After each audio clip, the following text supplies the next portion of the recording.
Okay, welcome back to the Be All In podcast. Today it is just myself, Bailey, in case you can't tell by my voice. I'm not with Madi. And this will be, my first podcast solo. I'm excited. A lot of the podcasts I listen to either have a lead guest, which traditionally is Madi, but also I think it's valuable and important for me to share a little bit more about my story as well, and the values I had as kind of like the leader of the business. And I think that I'm excited to dive into some more details, more of a planned kind of script today, I guess. I've taken a lot more notes about things that are super valuable to me, and be a little bit less conversational, a little bit more educational. I'm really excited to get into it. So the topic of today's podcast is what is success and how do you get there? And specifically, I want to touch on like 5 traits that I think, or 5 pillars, which are foundational to success. And I want to dive a little bit deeper into like what they mean and how you can achieve them in your day-to-day life. Sometimes I just assume that everyone in my life has been in my life from the beginning and they know my full story. But it's just simply not the case. In fact, a lot of people who are such pivotal people in my life right now have only been in my life the last 3 years, since we opened the gym. And although this episode is not necessarily about me or my life story, I personally think that the best form of learning is through storytelling and through experience. And I feel like I've almost lived 3 separate lives throughout my 26 years. And the best way for me to pass on my learnings and help my audience is through storytelling, so they can try achieve similar levels of success, but maybe in half the time without making the same mistakes that I have. And so the first thing I want to talk about is if you want to be successful in anything, you have to be all in. Work, fitness, relationship, family, there's no other way around it. If you want to achieve success, you have to be all in. But before we go into the traits that are essential to being all in, we need to define success. Because success will look different to everyone, which is why it's important that you establish what it looks like for you, so it's clear, it's measurable, and something you can constantly reflect on to make sure you're working towards the right things. To me personally, success looks like being a leader. I want to be a leader through my actions and through my words. I want to lead in the best way possible so I can guide those in my circle to chase better. I want to help them become better coaches, better athletes, but more importantly, better people. And the most important leadership quality, in my opinion, is to lead by example. I want to be a role model for my community, my business, my team, and one day my kids, which is a big one for me. And not just a role model when I have my kids physically standing next to me, but I want them to be able to look back on my life if they ever wanted to and learn from the way I carried myself and give them an example to follow. I don't want to be one of those parents trying to convince their kids of anything. I just want them to see their mum and dad do things and they can learn right from wrong through actions, not words. Success to me looks like building a growing business that has the ability to change people's lives in person through the gym. And I want to continue producing content that has the ability to change people's lives online through storytelling and education. I've had so many different chapters throughout my life, and I think if I can share little bits from each one, then lots of different people from different demographics or different stages of life can take different things away. I've had lots of highs, but also lots of lows and lots of lessons, and I want to be able to share those lessons and experience with more people than just those I see in person on a day-to-day. Success for me looks like being a supporting and loving fiance, a brother, a son, and a friend. And I always want to be challenging myself physically with some type of competition, race, physical endeavor that keeps me humble and hungry and working towards something that has not yet been achieved. That is success to me. Almost all these points that define success for me are verbs, words used to describe action, the process of doing, chasing, working towards something bigger and better, but not actually the outcome itself or the destination. And in order to ensure that I'm constantly working towards success, I've got these 5 pillars that keep me on track. Things that I can reflect on in tough times and self-analyze and ask myself, am I maximizing my own potential in each one of these 5 traits? The first trait that I want to dive into, that I attribute a lot of my personal success, is the ability to go against the grain. Now, I want to focus on being transformative as opposed to conformative. Not to stand out from the crowd or seek attention for being different, but to be confident enough in myself and my values to push back on societal norms if I don't agree with them. And through my actions, I hope that I have and can continue to lead by example and encourage anyone else who may align with me and feel the same way I do to also go against the grain and feel that they are not alone. A story that comes to mind when I think about me truly going against the grain at a pivotal point in my life was when I first was voted school captain of my school in year 12. I went to school in Wollongong, where I spent my whole childhood until I was 18. The school was Kira High School, a public school on the south coast of Australia. A school that I thought at the time was big enough or pretty normal until I went and watched Madi play basketball at Oak Hill for the first time and realised that it was tiny. But anyway, in my introductory speech after I had just been elected school captain, the theme of my speech was to go against the grain. I wanted to change the culture of our school. The few grades above me, especially the year directly above me, had a bunch of rat bad kids who were always getting up to no good and just the thought they were way too cool for school. Too cool to respect teachers, too cool to wear the uniform, too cool to participate in sport, too cool to study. And because that was the culture, even the good kids just sat quietly and were bystanders because they didn't want to stand out or get bullied, which is fair enough. That was just the culture of the public school in Wollongong. You just mind your business unless you want to get your head flushed down the toilet. But I love the quote, the standard you walk past is the standard you accept. And now that I was put in a leadership position, I wanted to set a new standard and didn't want to accept anything less. I always considered myself quite mature for my age. I always hung out with kids older than me when I was younger, and I just thought that I had a pretty good head on my shoulders. And even as a young high school kid, I had the foresight that school was such a significant place that we would spend so much time throughout our adolescence. And the time we spent inside those walls were going to be such transformative years of our life. And I didn't want to wait until it was all taken away before we realized the opportunity we had and the limited time we had left. So as the new male leader of the school, I challenged my cohort in my welcome speech to go against the grain, to help me change the culture of being too cool to have a go like those before us, and to truly maximize the last 12 months while we had the chance. Yes, this was about my cohort and my last year of school, and I wanted to maximize that somewhat selfishly for me. But my younger brother was in year 10 at the time, and I also wanted to create an environment for him and the next generation of students to follow in our footsteps and truly make the most out of their schooling as well. Something pretty bold to open with, and potentially putting myself in a vulnerable position to look like a bit of a nerd who wants to create some unrealistic change when the culture just wasn't that at all. But that was something that I truly believed in, and I trusted that my cohort would not have voted for me as captain if they did not trust my instincts and leadership. So I went for it. Went against the grain, took a risk. Did it pay off? It's really not my place to say. I'm not going to pretend that people were skipping to school the next day, sitting up as straight as they can in class, answering all questions. But if I even made a few of my classmates value and respect our teachers a little more, maybe one person signs up for school sport or the school musical that they always wanted to do but were too shy for, or someone in the classroom calls someone else out for being disrespectful, then I would consider it a success. If I could change even one person's approach in my own year, set the standard for the following year's school captains to follow, then for my brother's year to follow after that, then maybe we could bring enough momentum to truly make lasting change in the school. So did it make a change? Maybe. But the only thing I know for certain is that if I didn't stand up for what I believe in and go against the grain, then I know it definitely doesn't change. Although I have always been quite confident in my values, the first few times going against the grain are scary. You think you know who you are and what you want, but I'd be lying if I said I was 100% secure in my decisions and the person I wanted to be as a 17-year-old. But confidence comes through evidence, and now as a 26-year-old, I have such confidence in who I am, what I stand for, and where I want to go because I have a stack of evidence from years and years and years that proves I am who I say I am. Going against the grain isn't just for the sake of it to be different, but if you have strong values and beliefs in something, then you have to be brave enough to stand up for them.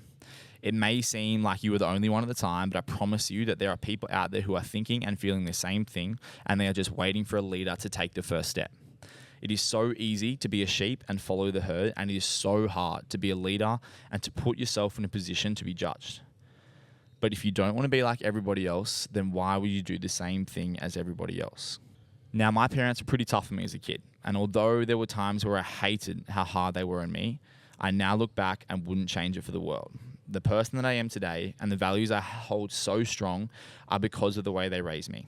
It took me a while to figure it out, But once I finally matured enough to understand it, I'm now very grateful for the way I was brought up. Although I do wish that my dad could now realize I'm a fully grown adult and he doesn't need to keep telling me what to do. But that's a whole nother can of worms.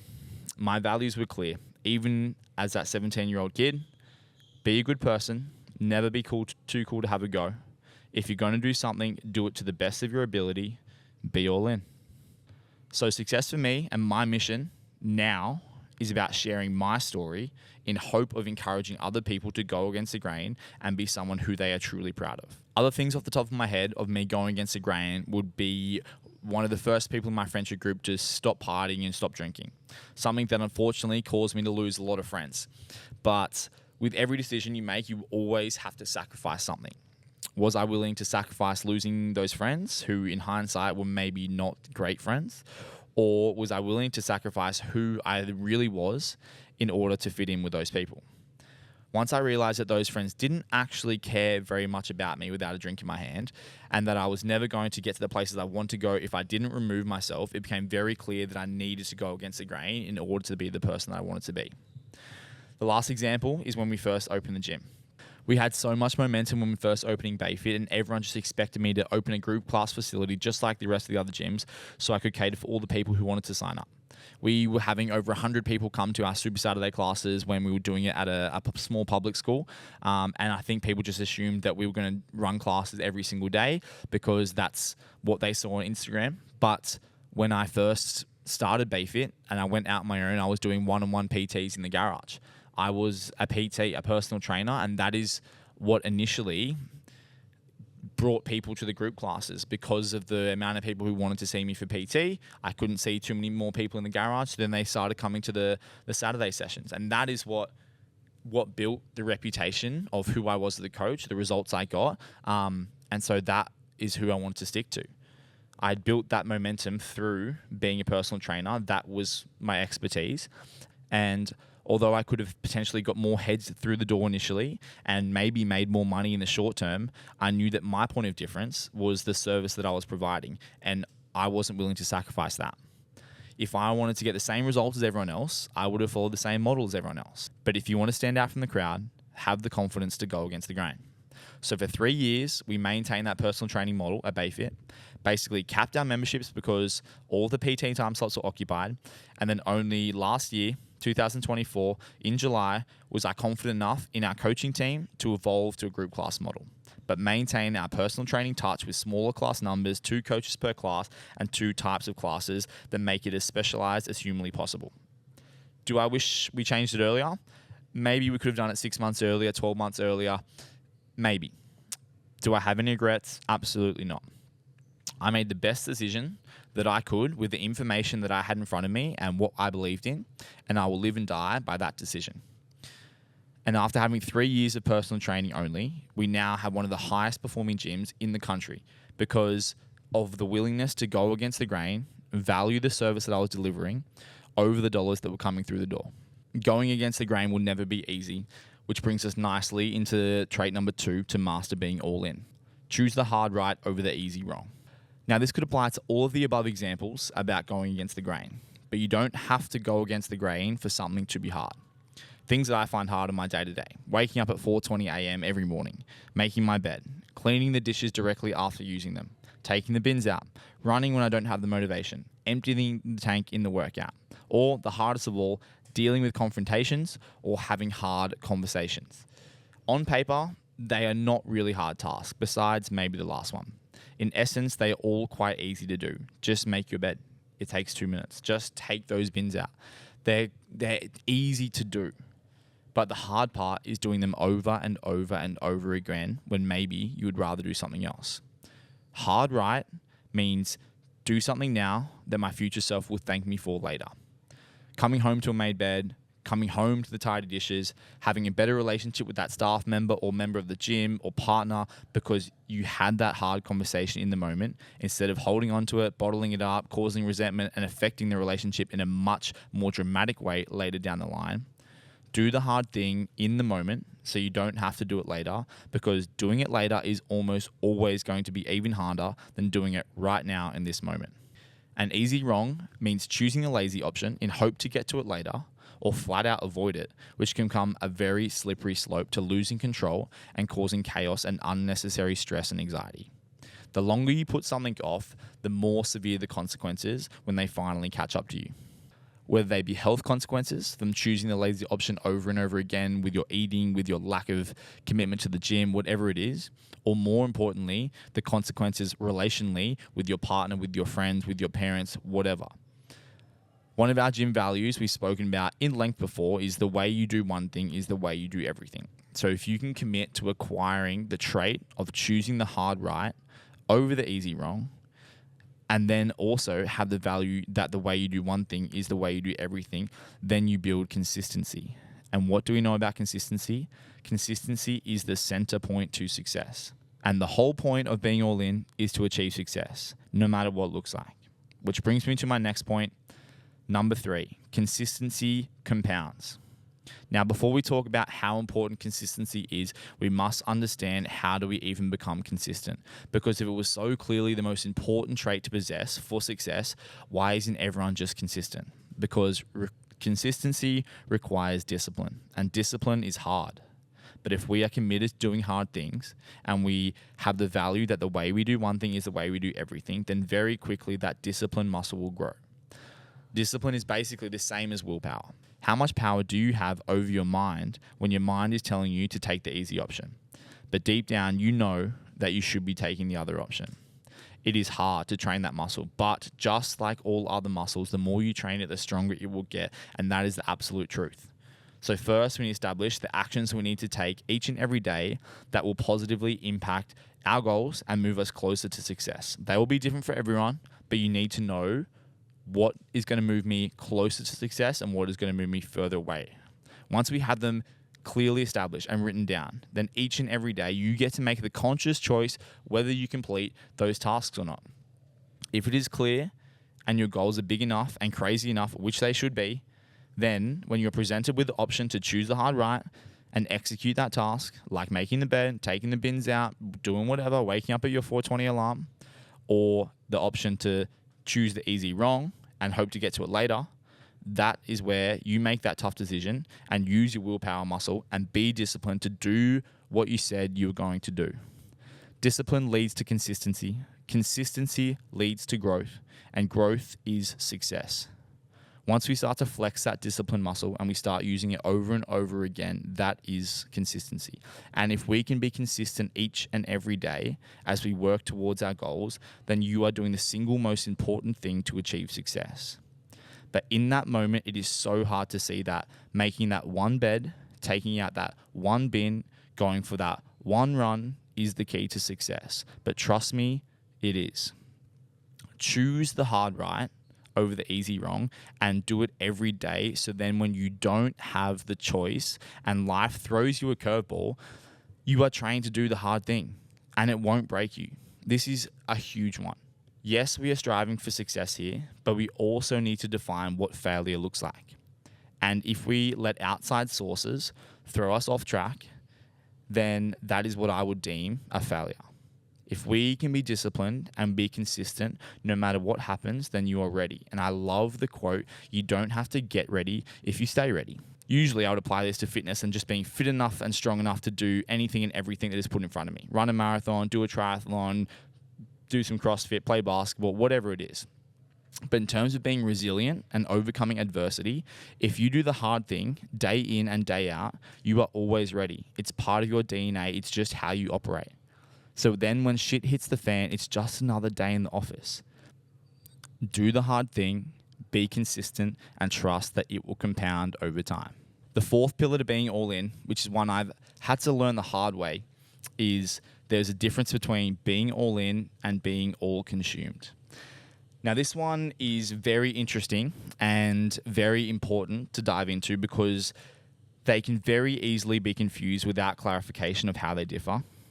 Being all consumed is where you let a certain goal become your entire identity, and without that goal, you have no other purpose. You get so consumed with the overall goal that you lose focus of other responsibilities that you have as a father, a husband, a business owner, a friend, an employee, whatever. If you let your goals consume you so much that you are self-destructing other parts of your life, then that is when you have become too consumed with the goal. Now, it is a very, very fine line because you have to be all in if you want success. We said that earlier. So how do we know how far we can go without it becoming too far? We don't really know. Sometimes you have to go there in order to learn the hard way. And although there are ramifications and consequences if you do go too far, that is the only way sometimes to learn what the threshold is. There is no success in playing it safe. Playing it safe is so freaking boring, and a life without taking risks is a life that doesn't really appeal to me. So you can't let the fear of being all consumed stop you from having a crack, because that would be cowardly in my opinion. So you have to risk it if you want the reward, and you need to know that if you want to be one of the best at anything in this life, there is no balance. Balance is wanting to make the CrossFit Games whilst also wanting to drink piss on the weekend. Balance is wanting to play on the big stage in the NRL, the AFL, the NBL, but not wanting to slog out hours and hours of preseason. There cannot be balance if you want to be one of the best at what you do. But having no balance doesn't mean you stop being a good human being. Things like your job, your family, your relationship, your financial security, they are foundational pillars that your life is built around. That is not balance. That is just life. That is non-negotiable. So if you are so all in that you are self-sabotaging in any of these four things, then you are no longer all in, but you have been all consumed. And I speak to this because I came very close to being all consumed. In fact, I probably did become all consumed. I thought that I had control the entire time, but there were definitely points where I put my own needs above others to the point that my life became more important than theirs. When we look back, when I first started Bayfit, I mentioned previously that I started in the garage. I worked silly hours. I would start at 5 a.m. every single morning. I would PT in the morning. Then I would travel to a corporate gig to train a corporate company in Eastern Creek. Then I would drive home for more PTs in that morning. So I would have an hour worth of travel. I would do 4 to 5 hours worth of coaching. I get home at I finish coaching at 10 or 11 a.m. I then eat, have a break. I then train for a couple of hours. Then I start PTing again at 3 or 4 o'clock, often 3. I would work till about 8 o'clock and 8:30. And then I would go to train at a CrossFit gym at night from 9 till 11 p.m. I posted a reel last night and it had a clip of me training at 10:51 p.m. at this CrossFit box, which is just absurd. But that was my day-to-day. Then on the Saturday morning, we had our Super Saturday classes, which we hired out a school collar. In order to cater for 24 people in a class, I had to hire a trailer to then put the rowing machines in, the dumbbells in, the dead balls in. I put all of them in the back of this trailer, in the back of this car, took it to this primary school. Our first class was at 6:30. I would have to get there at 5:30, a full hour beforehand, because I would have to get all of that gear out of the trailer and then take it above, I think it was 3 or 4 flights of stairs. Each set of stairs had 10 to 12 stairs in it, up to the undercover coal area every single Saturday morning. And it would take me an hour to set all of that up and then to pack all of that up. It was wild how much work went into that. And I'd worked like that for so long. It was 12 months flat out every single week, no days off, Monday to Friday, plus a Saturday. I would get home on Saturday afternoon and just sleep. I was so exhausted, only to do all my programming on a Sunday, wake up Monday, do it again. But that's just what it takes to get started and to build a reputation and build some momentum that allowed me to open the gym now. But anyway, I slogged that out. When we opened the gym, I then did the exact same thing for another 12 months. Before either of those, I was working for other people doing that same slog besides the Saturday thing for years before that. So I just had done my time. The gym was at a good point now, and I was like, you know what? I feel like it's time for me to put myself first for the first time in a long time, and I want to try and chase this athletic dream. I want to try and make the Torian Pro. I felt like I deserved the right to chase a goal, which I did, and I still stand by that I was allowed and should well and truly have chased that goal. But as I got closer and closer to my goal, it became harder and harder to keep making incremental jumps, because the closer you get to the top, the more competitive it is. I'd finally cracked in and made the Torian Pro, and that was the end goal. But then I made it once and I was like, oh, I want to go back and make it again. I want to do even better. or now I want to try and make the CrossFit Games in the next 5 years. It just was never going to be enough. And in order to keep improving, I was going to have to keep sacrificing more and more time, more and more PTs, having to give it up. And it just meant other people like Madi, my fiance, would have to help me out and sacrifice for me. And although I feel like that is what teams should do, and there's things that I would sacrifice for her as well, it was becoming too much. So Madi pulled me aside and we had a big sit down at length about what is the end goal and why. And it was like I was in a trance initially, because some of the values that I've always had and hold strong to me are you can do everything, but you can't do it all at once. And if you prioritize everything, you prioritize nothing. And in that moment, competing was my priority. And I was so all in. And Conor McGregor has this quote. He says, I lost my mind to this game. And I would look up to people like Conor McGregor, Michael Jordan, Kobe Bryant as people of inspiration. So I had this mindset, and it was so deeply rooted in how my brain was wired.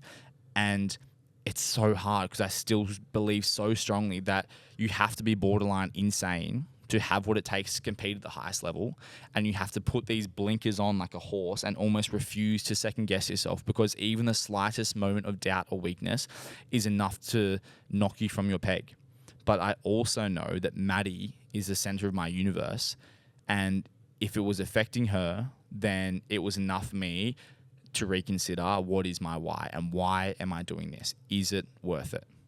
And once I actually took the time to sit, to write everything down, to remove myself from the situation and take a second look objectively, that's when everything changed.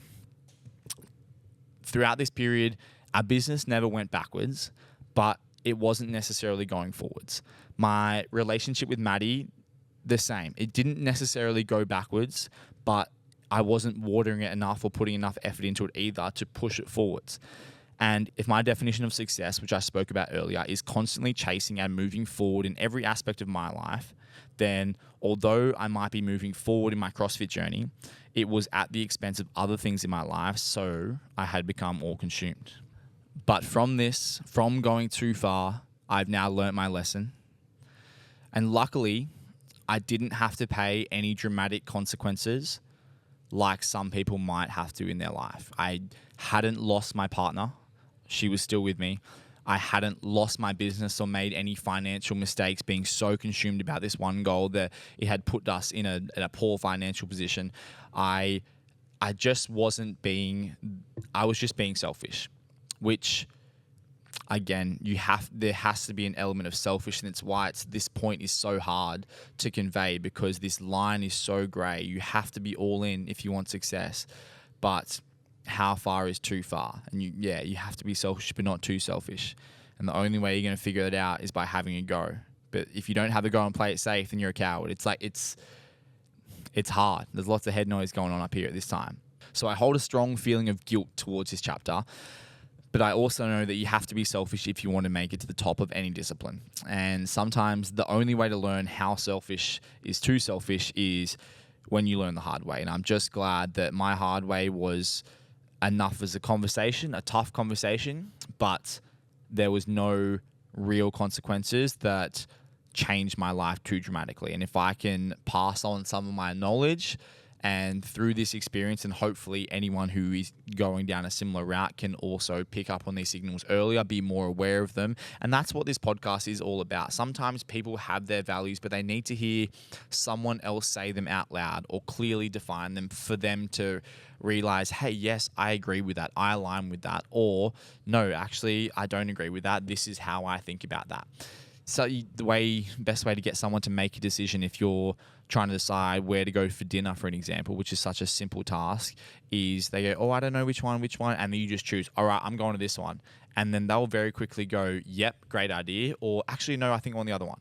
So by saying things out loud, it's just going to allow other people to reflect from my journey on their journey and hopefully allow them to not make the same mistakes I might have made. Which brings us nicely into the fifth and final point. You have to be all in on yourself before you can be all in on anybody else. Human connection is foundational to our existence. We live to share our experience. What is the point of having your own business if your business isn't helping people? What is the point of having money if you can't spend it on someone or spend it with someone? What is the point of going on a holiday if you're the only one in the resort? Without human connection, there really isn't much point to life. And in order to maximize our human connection and how much we can give to others, we need to give to ourselves first so we can put our best foot forward for the ones we love. You have to be all in yourself before you can be all in on those around you. Before, I just spoke about you have to be selfish if you want to be successful, which is true. But you could also look at it about being all in on yourself is also selfless as long as you don't go too far. What is selfish, or what could be selfish, is not putting yourself first, creating bad habits, not being a good influence on those around you, maybe even being a bad influence on your friends, your family, or even worse, being a bad influence on your kids. Being all in on yourself is the number one thing that you can do to ensure that you're meeting your idea of success, because being all in will lead to consistency, and consistency, we said, is the key pillar. Now, everyone will have their own version of success, and therefore everyone will have their own idea of what being all in means to them. And for those who aren't sure exactly what it looks like, I would ask them, well, what does failure look like? What does it look like if you were not all in? Sleeping in or skipping the gym before work when you know that's the only chance that you have to work out for the day. Not meal prepping on a Sunday, so then you have to buy lunches throughout the week. If you keep vaping when you know you should stop. Using your phone late at night before bed and having poor sleep routine, having a poor diet, poor quality time with your kids, whatever it is, define what it is that you don't want to do and then do the opposite. Once you can think about the person you don't want to be, it becomes very clear on the person that you are aspiring to be. Then write those values down, put some meaning on it, put some weight behind it, say it out loud, and then respect yourself enough to be disciplined and do what you say you were going to do. An example of this, I've just made a bet with a couple of people who will remain anonymous, but they have a bad habit of potentially vaping, and I am encouraging them. I think they are tremendous athletes, and I think they could be even better if they got rid of the vape. I know for a damn fact that they would grow a third lung basically if they got rid of the vape. So we made a bet. We put something on it. And if you've watched the Madi Strong documentary on our YouTube, that is one of the best ones. We made a bet with him as well. We need to put some weight behind it so there is some form of accountability, an accountability partner. And so in order, we're in the end of January now. The CrossFit Open finishes mid-Feb. We made a bet that if they were any drinking, any vaping between now and the end of the CrossFit Open, they had to shave their head, which might be a small deal to some, but this is a big deal to these people. And I just think it just puts some value, some weight on it. So every time they look at that vape or they think about it, they're going to think about A, potentially letting themselves down, B, potentially letting me down, C, the consequence of having a shaved head. It just puts some more value and weight behind it. And if that's what it takes to make someone change a habit, then it's a great thing to do. Ideally, you just change the habit, easy as that. But we need to problem solve and find ways to change those habits so people can become more consistent. If they can do this one thing, they can watch the confidence grow dramatically. Then they can do it for a second thing, and then they can start doing it for everything. The way you do one thing is the way you do everything. That is such a core value of mine and us at Bayfit, and something that I apply every single day that aligns with me to be all in and feel successful. So the 5 points in summary: number 1, go against the grain. Number 2, choose the hard right over the easy wrong. Number 3, consistency compounds. Number 4, there is a difference between being all in and being all consumed. And number 5, you have to be all in on yourself before you can be all in on anybody else. Right now in this chapter of my life, what I'm experiencing, what we are building, I've never felt more successful, accomplished in who I am as a person.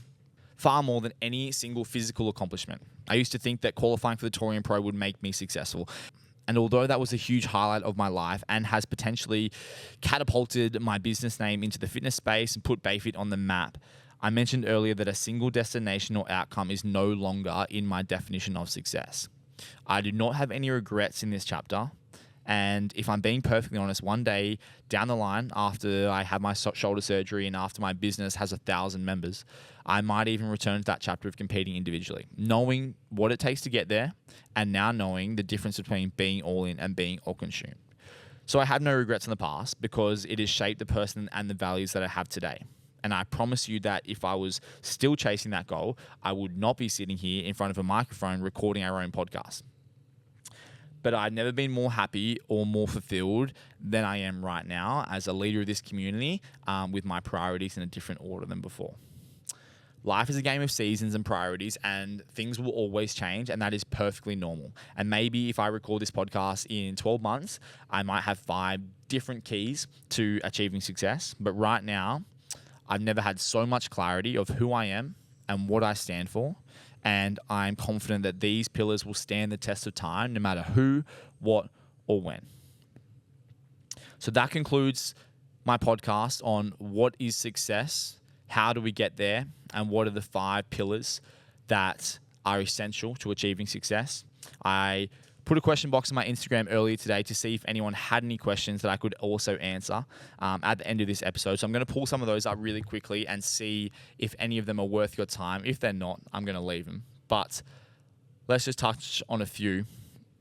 All right, so let's pull some of these up. There is quite a few of them, so I'm not going to go through all of them. My favorite one so far, off a quick glance, is one... Who would win in the fight? 1 adult male silverback gorilla or 5 Francos?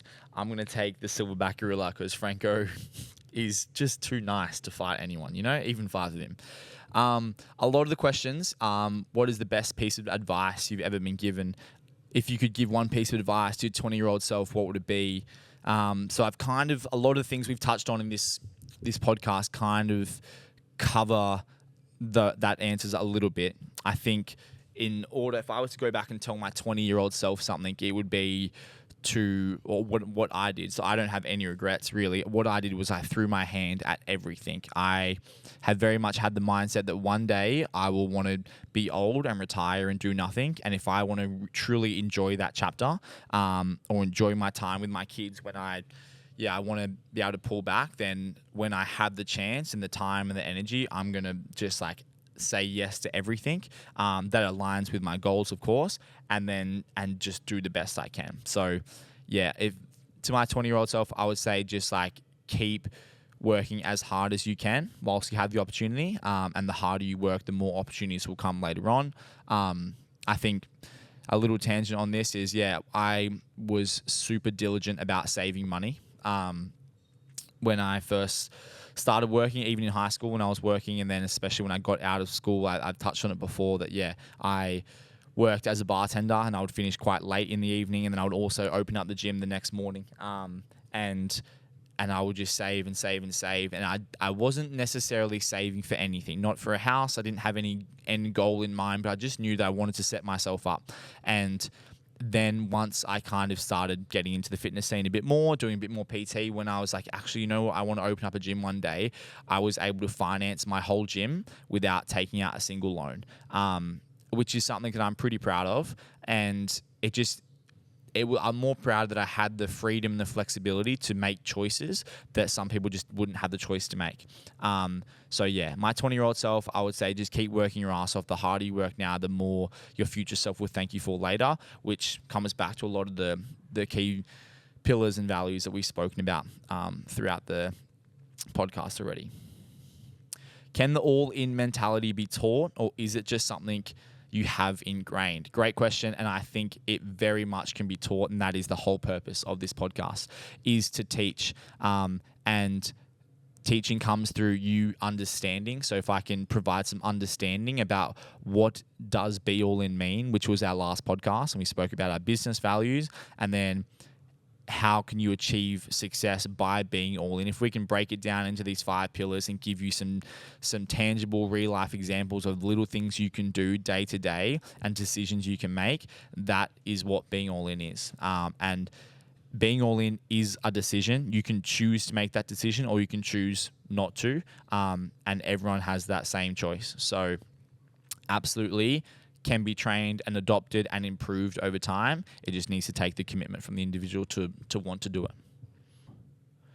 Are you doing an Ironman? Are you doing a triathlon? Yes. I'll touch on that one really quickly. I have my shoulder surgery in 2 weeks. I had my first triathlon booked, but I'm no longer going to be able to do that, unfortunately, because being on the public waiting list for the surgery, I now have my set date, which is a week before my triathlon. So I just get the surgery whenever the date I'm given. So that's unfortunate. It means will have to do some triathlons later in the year. I am going to try and sneak a sprint triathlon at the regatta centre, the regatta with the Hills Triathlon Club on the 2nd of February.